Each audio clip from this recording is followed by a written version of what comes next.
Well, this was certainly an improvement over last week's show. I'm John Rentham with my review of NWA Powerrr episode 34. As far as in-ring action, storytelling, and promos, the show just had a more cohesive feel to it, with one particular exception, one thing that I will not be very kind to. Let me know your thoughts in the comments. And as far as that intro goes, that doesn't mean last week's episode was bad. I understand that since they've come back after being off for a year because of the pandemic, they've been trying to pick up the pieces, and get this format going and get some new talent in, and been trying to juice things up, and they're heading towards 2 pay-per-views at the end of August. It's certainly going to be interesting to see how they pull that off, though I am very interested to see the all-women's pay-per-view. There's going to be some dips, and this episode did hit some high points. So anyway, we have Joe Galli, Tim Storm, and Velvet Skye on commentary. And we start off with Pope D'Angelo Dinero versus Sal Rinauro, TV title match, and 6:05 time limit. And since Sal was attacked by Colby Corino and was beat up and everything, he was coming in with an injury. Pope and him traded some moves. Pope took over. There was one cool little spot where Sal came back and hit a super kick, and Kyle Davis had this reaction in the back like, oh, we almost got it. And then Pope took over and hit the Elijah Express 1, 2, 3, and it was checking on Sal, because he didn't want to hurt him, but he, of course, wanted to get to the 7 wins, the Lucky 7 rule, to be able to challenge for the NWA Championship, the 10 pounds of gold. And then suddenly Grandpa Idol and Tyrus shout at him, we'll do it on our time. I think even Grandpa Idol is too old for that dating site. If you get it, you get it. So, last week they announced the points-based system, the Champions Series, and it's 8 champions, 20 combatants. So it's supposed to happen on July 13th, I believe. And then they announced on Twitter it's going to come July 20th. Now it's July 27th. By the time this review goes up, it will probably end up being September 15th. So I understand that sometimes maybe things change or maybe they announce it too soon. But I know they tape all this stuff like within a few days and they give people time off so they can, get other bookings and whatever because they don't have a ton of money. But come on, guys, you gotta be better than this. You can't make these kind of mistakes.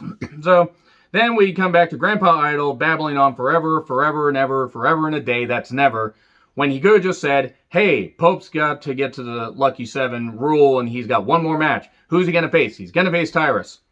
That's all he had to fucking say. He babbled for 3 goddamn minutes for something he could have said in 30 seconds. Maybe a minute.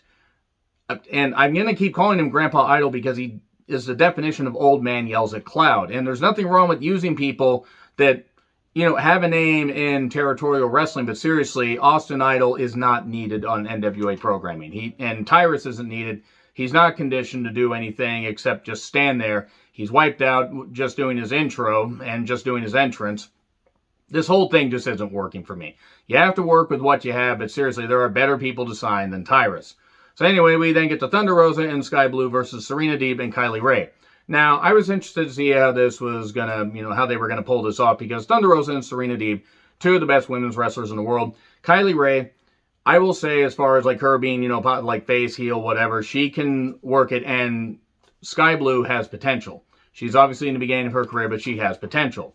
So, was it a perfect match? No, but as far as how they presented the 2 women's matches last week, this was way, way fucking better. This was given some time. Kylie Ray and Skye Blue did quite a bit of the work. Thunder Rosa and Serena Deeb, doing, having some good verbal back and forth and some good exchanges. And then eventually, when Deeb was being more heelish, she takes out Rosa outside the ring, and then I called it the Ray of Light, but it's actually called the Charity Case on Skye for the win. Kylie Ray gets a submission victory. That was nice. That was good stuff. Nothing perfect, but some nice little storytelling. And then the War Kings are having a heart-to-heart. And apparently, I guess, Jax Dane has been, doing secret text messaging. Oh, no, you can't do the secret text messages. Scourge of the Earth. And it turns out he's been texting Slice Boogie, and he doesn't want Crimson to get angry because he goes crazy when he gets angry. You wouldn't like him when he's angry. They had to kind of dance around that. And Crimson walks off. Okay. I mean, are we going to have an unlikely alliance thing? Is it going to be like Jax Dane respects Slice Boogie for coming at him? I mean, I'm not necessarily saying I'm hooked on this, but at least it's something they're trying to do. Breaking up tag teams, though, even ones that have been together for a bit, unless somebody's contract is up, they don't have a lot of teams. They need all the teams they got. So we then get May interviewing Kratos. Kratos speaks about Stevens and being a tag champion and helping Stevens realize, hey, we need to stick together and remain champions by any means necessary. And then Aaron Stevens is on an apple crate, and he wants to face the broken chair at the next pay-per-view. To be honest, it'd be better than some of the matches I've seen on pay-per-view this year, and I ain't just talking, I'm talking about all companies. But anyway, NWA Lucha Rules match. Basically, no tags. If one of your opponents goes down to the floor, their foot touches the floor, you can just enter the match. So basically, it was Lucha Rules, Tornado Tag, whatever. It's Hawks, Ari, Luke, and PJ, and El Rudo versus Love Rebellion and Homicide. A line we haven't seen Homicide in months. Taken out of context, oh boy, it's a good thing that was on a wrestling show. It was alright, pace was good. Luke can move well, PJ can move well. And El Rudo, I think I've only seen him on one show. He's not too bad. Homicide, he did a couple good things. He did a dive at one point, more like Homadive. And then we get a moonsault by Luke for 2, and then we get Mark of the Beast, 1, 2, 3, and Luke gets pinned. Okay, cool. Luke is fine. He gets pinned. One of the Hawks gets pinned. That's not really surprising. I thought El Rudo might take the fall, but considering that they featured him just recently, he's probably not going to take any pins anytime soon in a multi-man match like this. And obviously, Love Rebellion are going to be taking on Stevens and Kratos at the pay-per-view. Murdoch joins commentary for the main event. JTG versus Chris Adonis for the national championship is held up. Who's going to be the champion? Chris Adonis. Chris Adonis beats him after JTG goes forward. He gets a nice, reverse neck breaker, does some good stuff, but Adonis, I keep wanting to call him Chris Masters. I apologize. Kept targeting the neck. Eventually went for the master lock, and JTG is going limp, but the referee's still doing his count. Rosser says stop the match. He throws in a towel, stop the match, because they have a partnership.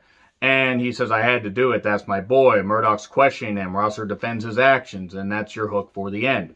So not a bad show, honestly. This is kind of a way, I think, where they're going to write Rosser out of the show, because he has an exclusive contract with New Japan, so unless they let him wrestle at the pay-per-view, this is likely going to be a storyline they write off in the coming weeks. And I don't know how many more episodes of Power they're going to have between now and the pay-per-views, because I don't know how many more tapings they did. I don't know if they're going to do episodes of Superpower. So, yeah, look out, and we will see what happens as we head towards those pay-per-views. Let me know your thoughts in the comments. Like, share, subscribe, Twitter handle in the description. I'm John Retlin. I'll see you soon.